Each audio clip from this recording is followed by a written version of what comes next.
the name of that band is sort of jokey. Toad the Wet Sprocket. It's based on a Monty Python skit. Right. Yeah. But they're not a jokey band. Like listening to this. Okay, so this album, Pale, which is their second or third album? It's their second record. Yeah, it comes out in January 1990. It had, I think, a couple modest hits on it. But I found it very earnest. I found it very straightforward. They are very earnest. Yeah. They're very Santa Barbara, wine and cheese, no shoes, strumming the acoustic guitar. Jack Johnson. Yeah, and the other thing, so Toad the Wet Sprocket, they are friends of mine. We played a lot of gigs with them back in those days. I mean, I guess calling them friends now, I haven't seen them in a long time, but I'm friendly with them. And so, John's going to drop a lot of names on this podcast. Oh yes, I actually. Anyhow, the thing to understand about Toad the Wet Sprocket was they actually got a record deal in I think it was '88, and there was a bit of a bidding war around them. So the story is ASCAP did these things, but this is how we got our first couple record deals too. The ASCAP was doing this thing called Best Kept Secrets at the Coconut Teaser in LA. They would showcase these bands, and they were all industry people. And Toad the Wet Sprocket was one of those bands. And they had gone to Thousand Oaks, to the now legendary to David Vaught's studio in Thousand Oaks, Camp David it was called. May he rest in peace. David was a member of the band The Association. Remember them? Yeah. And David Vaught, the 60s band. I don't know this world at all. I didn't even know there was a studio in Thousand Oaks called Camp David. Who knew there was culture in Thousand Oaks? This sort of like, I don't know, suburb between LA and where we are now in Ventura. Yeah, he had been the 70s recording artist with a band called The Association that had a couple of minor hits. And he made great records. And he made this, they recorded a record that Columbia actually released. It was called Bread and Circus. Right. That was their first record. They made it there. It sounded amazing. We went to Camp David because of how good their record sounded. And so they got signed off of that demo tape, the Bread and Circus album, and they had a big bidding war. There were people throwing money at them, and what they did was they chose to have 3 solid. They didn't take a big bunch of money up front. They said, we don't need a big advance. We can make our own records. We want you to guarantee us you're going to make 3 records. You're going to release 3 records. And so they did that deal with Columbia. And Pale was their second record. Also, Pale was already recorded when they got their record deal. They had already recorded it. They didn't do it at Camp David, I don't think. I actually told you that I have a vinyl original pressing of Pale that Dean, the bass player, gave me. Or maybe Todd, the guitar player. Todd.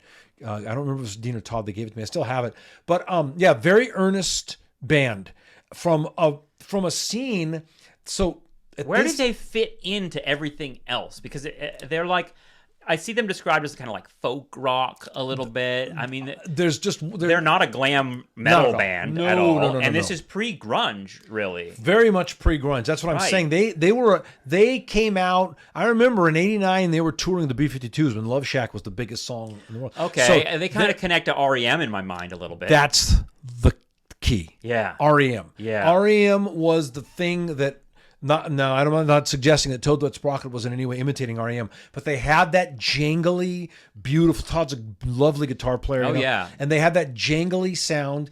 The labels that were excited about Toad the Wet Sprocket were drawing a line to REM. Look, we're talking about fucking record labels back in the they didn't know shit. They were just all record labels would do like that. Yeah. Something would become popular and then they'd try to sign 20 bands that sound like it. You know, that's okay, now that I'm thinking about REM and like what Automatic for the People is somewhere in here, right? I think actually we're going to get to Automatic for the People. I think it comes out in 1991. I think you're right. Yeah. But Out of Time came out around this time as well. I'll have to let me check it out.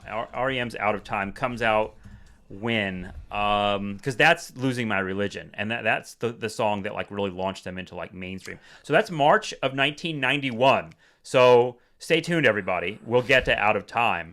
But yeah, so REM, getting back to Toad though, yeah, that was the line. That was the line you would draw, like, oh, this is what. And so they're earthy and folky and kind of college radio.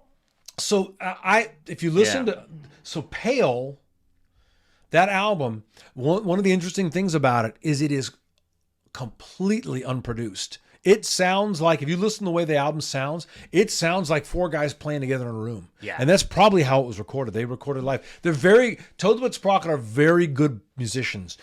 I agree with you. They were not, I played a lot of shows with them. they were not the kind of music I was into. As I was into much heavier, aggressive music back then. They were not my thing. You know, They're not angry enough. For they're me. not angry. They don't. They strum the chords. You know, Yeah, they didn't right. bang them out. But they're very good players. Yeah. And so they could go in a room and just make a record like that. That's what I remember most about Pale. That's a cool. I like that record. Well, what I read about it is that they were offered the chance to re-record it, Yeah. and they turned it down. That's and right. it seems like that was the right idea because Yeah. there is something organic about the record. It sounds like they don't make music quite like that sounds like this anymore. I think they were well advised too. They had a good Brad. Was it Brad that was their manager? But they had. I think they were well advised by their management to say, look, this label is not. They're just going to throw this out there anyway. Right. So any money you spend on this record, you're just going to owe them. You guys have records, put them out, and then they just toured around those records, and it was their third record. We'll get into that where they really hit big and had some big hit songs. So the first two records, Bread and Circus and Pale, did get released on Columbia. There were no big breakout hits on either of those records. Although Bread and Circus is a very good record. There's some really cool songs on there. But yeah, so that's what Pale was, and we were still playing some shows with them when Pale came out. I remember that. Yeah, I watched some videos. They looked ancient to me. Watching these, like, A funny thing about I think they were on MTV already at that point. they sure did. They had Yeah. their videos come out on MTV. Glenn and I, they had a song called. The song that got a little bit of radio play that was a little bit promoted was called Jam. That's Yeah, the song right. Pale. Was kind of the single off that record. Glenn, when we first started playing gigs together, there was a place called Pat's Grass Shack. And if the Toad guys ever listen to this, they'll be cracking up thinking about this. Pat's Grass Shack. Up in Isla Vista, or I think it was in Isla Vista. It was this little shitty bar. And I just remember the guy had this microphone. He would announce the band. He was an old guy. Pat ran the place. And he would, next up, Toad the Wet Sprocket. You could barely understand it because the speaker system was so shitty. But he had a rule because he didn't want to pay union fees. No covers. You had to be an original band to play there. So we played there a lot with Toad and the Mudheads and like the I-Rails, who Chris O'Connor from the I-Rails went on to have. They're called Primitive Radio Gods. They had a #1 hit single. Oh yeah, Probably get into that. yeah. So It's standing inside a telephone booth or broken something like with that. Change in My Hand. Yep, Yeah, that's it. yeah, Samples I B.B. remember King this. famous. That is a deep single from the 90s. It is a deep single. Yeah. So we used to play up there all the time, and Glenn and I weren't old enough to go in. Yeah. He and I would have to sit outside eating peanuts, waiting to go in and do our sets. Well, now the seriousness and the lack of like jokey sarcasm or irony to the band makes sense to me, because there was this sort of like the alternative, whatever you would describe that as, whatever you talked about, the underground is going to burst into the mainstream at some point. It seems like one of the hallmarks of it is a sort of like poetic kind of like beatnik coffee house thing. Very almost. much, yeah, very much. And that's also very Santa Barbara at the time. It was very State Street. Yeah. State Street was like all these posh wine bars and coffee houses and stuff. And Santa Barbara it's the beautiful people, right? It's such a bubble. There's not a lot of anger in Santa Barbara.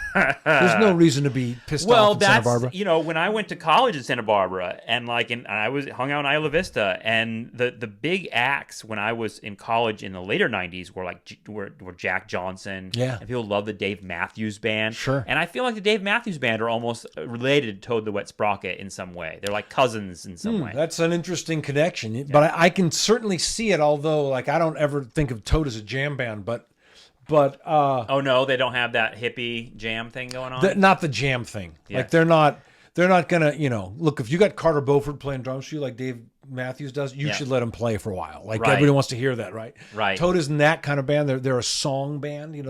They write songs, but yeah, that's an interesting connection, and I can see that.